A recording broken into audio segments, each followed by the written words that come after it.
আমরা চিঠি জমা দিয়েছিলাম মিউনিসিপ্যালিটিতে, চেয়ারম্যান অ্যাকশন নিয়েছিল।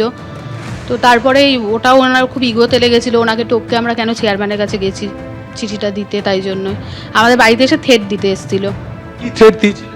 অকথ্য ভাষায় গালিগালাজ করেছে, প্রচণ্ড আমার হাজব্যান্ডকে থ্রেট দিয়ে গেছে। তারপরে গিয়ে উনি আমাদের যে দোকান আছে, দোকানের পাশে পার্টি অফিস, ওখানে দোকানে উনি বসছিল। সেই সময় আমার শ্বশুরমশাই বাড়িতে এসেছে, এগুলো শুনে আমার শ্বশুরমশাই আর হাজব্যান্ড গেছে। আমার শ্বশুরমশাই বলতে গেছে ওনাকে যে দাদা আমাদের কি অন্যায়টা করেছি, আপনি কেন এরমভাবে আমাদের সঙ্গে এরকম করছেন, কি অন্যায়টা আমরা করেছি, এটাই বলতে গেছিলো। তাতে বলতে যাওয়াতে ওনাকে তো অকথ্য ভাষায় গালিগালাজ করেছে। তারপরে প্রথমে একটা ধাক্কা মেরেছে, ধাক্কা মেরে বাবা একবার পড়ে গেছে। আমার হাজব্যান্ডকে চত্থাপ্পড় মেরেছে। আমার হাজব্যান্ড ওনার পা ধরে নিয়েছে যে যা বলার আমাকে বলুন, আমার বয়স্ক বাবাকে কিছু বলবেন না। বলাতে তখন বলেছে যে আমার বউ মারা গেছে বলে তোদের এইটুকু মেরেছি, নাহলে এখানে পিটিয়ে মেরে ফেলতাম। কে বলেছেন? রবীন ভট্টাচার্য। তারপরে আবার বাবাকে আবার যখন একটা লাথি মেরেছে, তখন বাবা উল্টে পড়ে গিয়ে সেন্সলেস হয়ে গেছে। তারপরে যখন হসপিটালে নিয়ে যাওয়া, বেআইনি নির্মাণের সমর্থন করছিলেন কেন তৃণমূল কাউন্সিল? জানি না কি করে আমরা বলবো বলুন। আমরা বলতে পারবো না, আমরা তো কিছুই বলতে পারবো এই ব্যাপারটা নিয়ে। আমরা সবাই খুব এক্সাইটেড, কি এমন ব্যাপার আছে উনি একজন তৃণমূল প্রার্থী হয়ে কেন সিপিএম এর কথা বলছেন। আমরা এটা বিষয়ে জানতে চাই যে উনি কি এত ঔদ্ধত্য কিসের, ওনার এত ঔদ্ধত্য কিসের, যার বাড়ি এটা।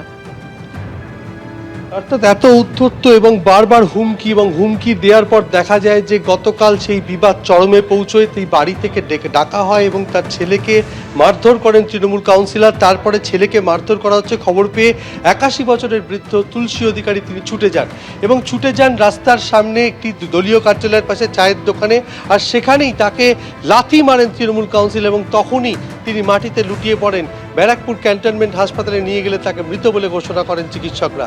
কিন্তু যে বেআইনি নির্মাণের কথা বলা হচ্ছে, একেবারে বাড়ি লাগোয়া নির্মাণ, এবং পরিবারের সদস্যরা বারবার অভিযোগ করেছিলেন যে এই নির্মাণ কোনোভাবে করা যাবে না এবং তাদের বাড়ি ক্ষতিগ্রস্ত হবে, তাদের নর্দমার সমস্যা তৈরি হয়েছিল। কিন্তু তারা বারবার বলা সত্ত্বেও কাউন্সিলর কর্ণপাত করেনি। সেই কারণে বাধ্য হয়ে তারা পুরসভার দ্বারস্থ হয়েছিলেন এবং পুরসভায় গিয়ে তারা অভিযোগ জানিয়েছিলেন। অভিযোগ কেন পুরসভায় জানিয়েছিলেন, সেই কারণে গোটা পরিবারের প্রতি তিনি রুষ্ট হয়েছিলেন, আর সেই কারণেই বারবার হুমকি দিতেন এই তৃণমূল কাউন্সিলর। এবং এই ধরনের কাজকর্ম নিয়ে দলও অস্বস্তিতে পড়ে, কেননা যে ব্যাপারে পুরসভা পদক্ষেপ নিয়েছে কেন তিনি সেই ব্যাপার নিয়ে আবার ওই পরিবারের সাথে গণ্ডগোলে জড়ালেন। গোটা বিষয়টি পর্যালোচনা করার পর গতকাল সন্ধ্যায় যখন তৃণমূল সাংসদ পার্থ ভৌমিক এই বাড়িতে আসেন শোকস্তব্ধ পরিবারকে সান্ত্বনা দিতে, তার পরপরই তিনি জানান যে তাকে 6 বছরের জন্য দল থেকে সাসপেন্ড করা হয়েছে রবীন ভট্টাচার্যকে। তার আগেই তাকে গ্রেপ্তার করা হয়েছে এবং আজকে তাকে ব্যারাকপুর মহকুমা আদালতে পেশ করা হবে।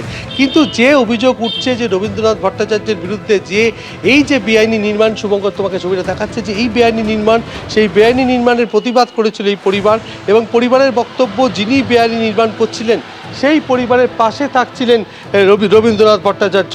আর সেই কারণেই গতকাল এই মর্মান্তিক ঘটনা ঘটে এবং তৃণমূল কাউন্সিলরের লাথিতে মৃত্যু হয় 81 বছরের বৃদ্ধ তুলসী অধিকারীর, যার ছেলেকে মারধর করা হয়েছিল। ছেলেকে বাঁচাতে গিয়ে ছুটে গেছিলেন এই বৃদ্ধ, আর তখনই এই মর্মান্তিক ঘটনা ঘটে। এবিপি আনন্দ এগিয়ে থাকে, এগিয়ে রাখে।